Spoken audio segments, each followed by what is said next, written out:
এত যন্ত্রণা বুকে নিয়ে আমরা প্রত্যেকটি শহীদ পরিবারের দুয়ারে দুয়ারে গিয়ে হাজির হওয়ার চেষ্টা করেছি।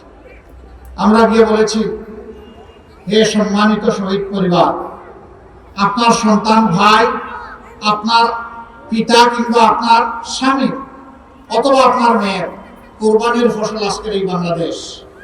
সুতরাং আপনারা জাতির সম্পদ। আজ থেকে আমরাও আপনাদের পরিবারের সদস্য।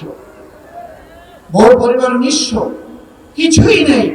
সাধারণ রিক্সা চালক আমার ভাইটি শহীদ হয়ে গেছে, সাধারণ একজন গার্মেন্ট শ্রমিক ছিল, সে শহীদ হয়ে গেছে। আমরা সেই পরিবারগুলোকে বলেছি, আজ থেকে এই পরিবারগুলো আমাদের পরিবার।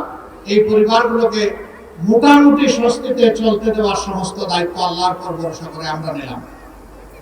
আমরা সেই দায়িত্বগুলো পালন করে চলেছি নীরবে, এগুলোর প্রচার আমরা করি না।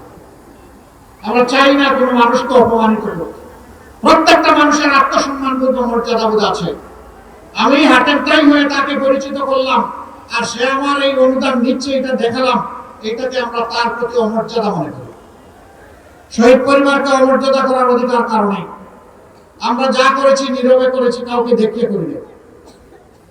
যা আল্লাহ আমাদেরকে তৌফিক দিয়েছেন, এখনো আছে, আমরা তাদেরকে ছেড়ে যাই নাই, ছেড়ে যাব না ইনশাআল্লাহ।